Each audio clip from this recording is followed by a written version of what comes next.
All right, you guys, it's your girl, Brandy Glow, Miss Outside, Never Inside, Hip Hop New York News. And I'm in the building right now with Yonkers, finest in the building, Iman Nunez. What's up, Iman? What's going on? How you feeling today? I'm doing great. Thanks for having me. How you feeling? I'm feeling really good. How was it like growing up in Yonkers, New York? It's growing up in Yonkers was interesting. You know, it was like they got their good parts, their bad parts and stuff. But nah, it was. I feel like that's where I learned to become a man, I guess you could say. So Yonkers is home for real. And how does Yonkers play a part into your music? Yonkers plays a big part into my music. It comes from, there's a lot of lyrical and lyricism and all that from the Locks, X, some beautiful music from Mary and stuff. So, for me, I just feel like I gotta do what I could to kind of, sit up with the OGs and, yeah. And growing up, what artists were you mainly listening to? Growing up, I was listening to a lot of Lil Wayne, Jay-Z, and Ludacris. And what, drew you to them? What drew me to them, I think it was just the uniqueness of their style and stuff. With Hove, it was more like my uncles putting me on and stuff. But when it came to like Wayne and Ludacris, I think it was more of it was cool to see something outside of New York and just to understand like, oh, this is like what Atlanta or New Orleans and all of that. So, yeah. Okay, so you have a tape. It's called Rosedale. Yeah. What is the meaning behind this album called Rosedale? Rosedale was a very personal project to me. It was to represent a piece of home and to see like where I'm at this specific moment when we dropped it. And yeah, it was just supposed to be something that people could relate to in a personal way. Now, you worked with Dizzy Banko on a song called Growing Pains. Yeah. Shout out to Dizzy Banko, Violation. Yeah. But you just dropped a song 12 days ago called I Got Time. Let's speak about it. So even with Dizzy and me and Dizzy got a couple records together. That's the bro. We even got some new thing coming soon. I Got Time is a special record produced by Camp Audio. Those are my guys over there, and we just wanted to have a lot of fun and do something that was like very effective in a way that I knew that like anytime somebody heard it for the first time, they'd be like, oh, this is hard. So like we wanted to kind of keep that type of energy going forward. That's good. Now you worked with DJ Enough. You got The Source, On the Radar, Hot 97. How did your relationship grew with DJ Enough? It was my relationship with DJ Enough was solid, man. He was the first person to give me my foot in the door in this industry and stuff, for believing in me very early. So I'm always appreciative of that. So whenever I see him now here and there, we just it's always love and stuff. That's the big homie. Now you had performances. You had performances with Style P, I seen, and you just had a recent performance back in January. Yeah. So how was it performing with legends like Styles P and stuff? It's always a blessing. I've been blessed enough to be, those are like my mentors, the Locks, to be able to grow up and they took us in I was going to D Block for every day for 4 years and stuff. So those are the big homies, and I'm always grateful to be on big stages like Urban Plaza and stuff. And we just did a TDE show last month with Reason, That Baby's Alright, and we sold that out too. So it's been good. Do you feel like your progress is quicker than most artists that you been around? I won't say quicker or slower. I think it's just I'm at my own pace, and there's certain things, there's some beautiful things that's happened, and there's certain things that happen for other people and stuff. So I can't really speak on that. I could just say that my pace it's been on God's timing. That's good. So another question, what makes you different from everybody that you be around, artist wise? Artist wise, I feel like a lot of artists just talk about a lot of their environments of street culture and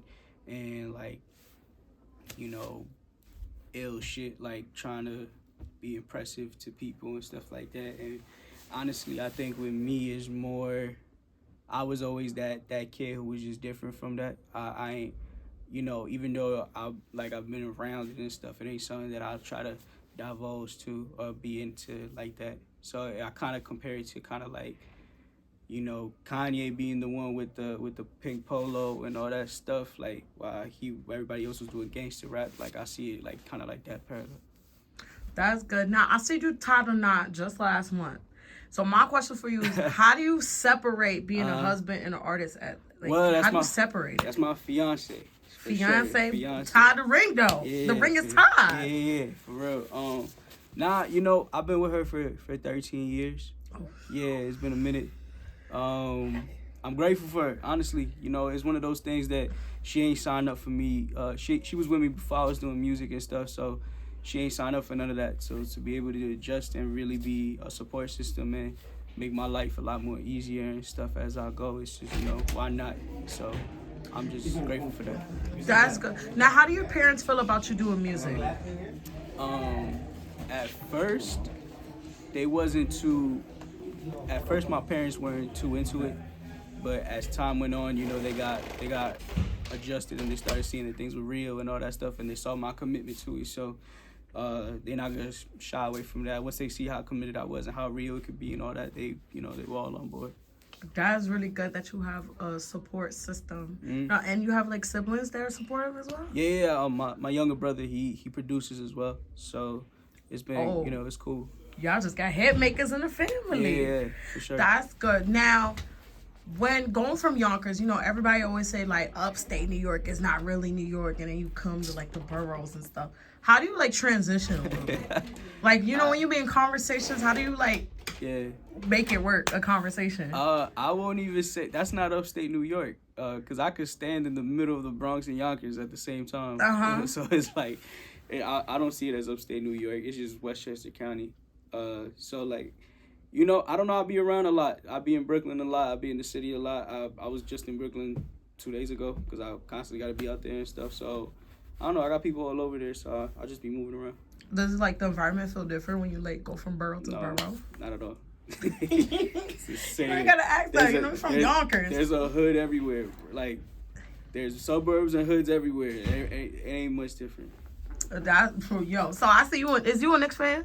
Because you got a Knicks hat on. I'm gonna go watch the game right after this. Yeah.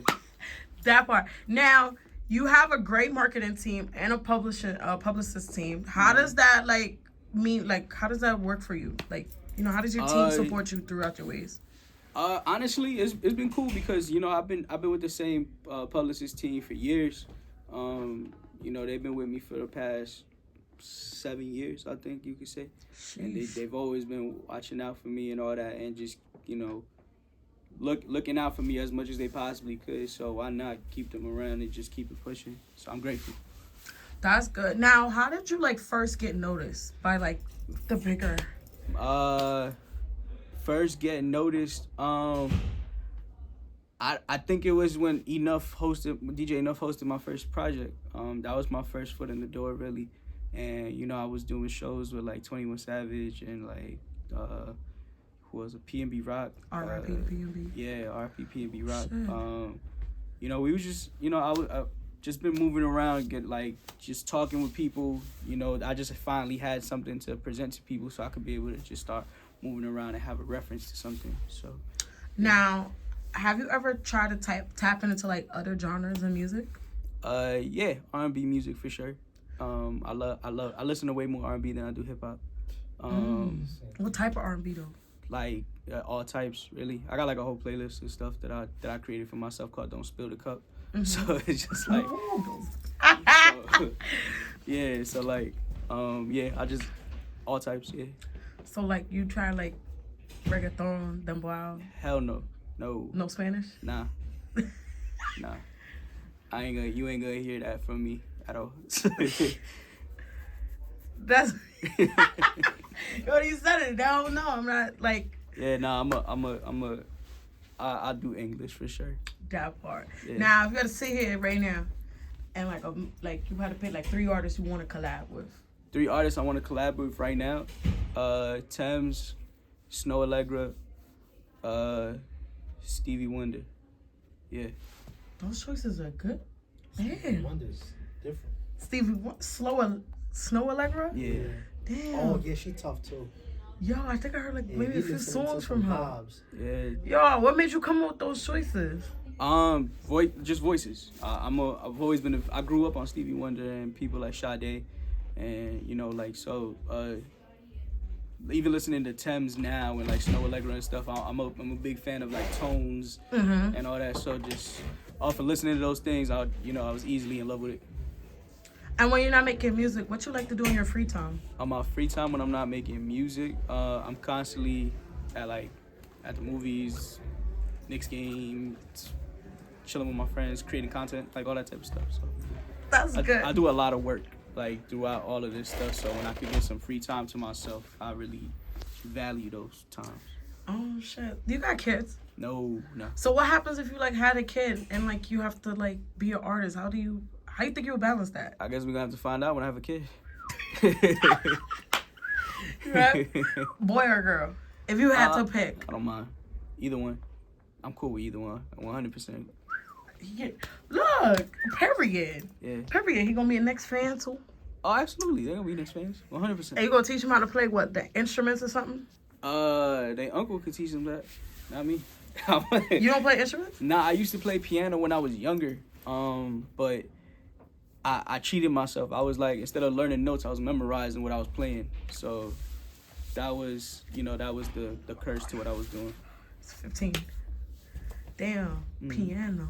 That's good though. Like piano's kind of hard. I try to play it. I was fucking up. It was like, man, get off the keys. You're not playing the right thing. My brother still play and he play guitar and stuff too. So yeah. You were just a lyrical sibling. Yeah, 100%. He used to be lyrical too. Like he was the gifted one where like things came easy to him.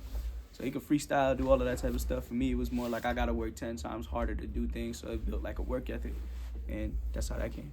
And where do you see yourself in the next 5 years? Selling out Madison Square Garden. That part. Ooh, Madison Square. Yo, the suites and then the fucking, I forgot what the other room shit is. The Toyota Lounge, that shit thing. I don't know what it is, but shit. Yep. Now, I always like to ask this, if from all the music that you drop, Yep. if you had to make like a quick little 5-song album, what 5 songs would you put on there? The new stuff that didn't come out yet. No, like the stuff you already the ones dropped. that I did drop. Your 5 hardest tracks you think like... I Got Time. A song I got called Overdue. Mm-hmm. A song I got called Roberto Cavalli with Styles P and Sheik Luch. Mm-hmm. What's another one? Growing Pains with Dizzy Banco. And Coast. A song I got called Coast. Yeah. Mm-hmm. So yeah. And then, do you have like a song that you like feel like is your least favorite? My least favorite? Yeah, but I ain't gonna say it. You don't gotta say the name. Yeah, I definitely got. But what's the reasoning behind it? I don't want people to go look it up and then they feel bad that that's their favorite song and I don't like it. Oh damn. Yeah.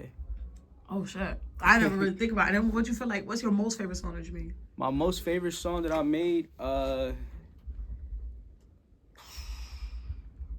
it's not out yet. Yeah. It's not out yet. I made it, but it ain't out. It'll come out this year. It better do. Yeah, it come out better. this year. I got another question. So, but this gonna go New York style. What's your go-to deli order? Bacon and egg, no cheese, salt, pepper, a little bit of barbecue sauce. So yeah, I know that's gonna mess people up with no bev. No, of course a bev. I get water. Like that's not like I ain't gonna be like, yo, I need a Arizona or some shit like that. Nah, I'm a water person. So yeah. It's a healthy mind. Healthy, very healthy. I think that's all I got today for you. Hey. And we're checking out with Hip Hop New York News. Iman from Yonkers, New York. Tap in. Yes. You can follow him on Instagram at Iman Nunez on all social media platforms and all streaming platforms as well. I'm easy to find, so reach out. And your newest single, I Got Time. Make sure y'all go listen to that. It's everywhere right now. Drewski was just playing it last week, I think, and they're gonna be playing it some more. So yeah, we're gonna have some fun. And your latest album? I can't say it. Rosedale. Oh well, that's the last one. Rosedale just came out last year. We got another one coming out this year. All right, and thank you for your time and checking in with Hip Hop New York News. Thanks for having me. Checking out. Bye.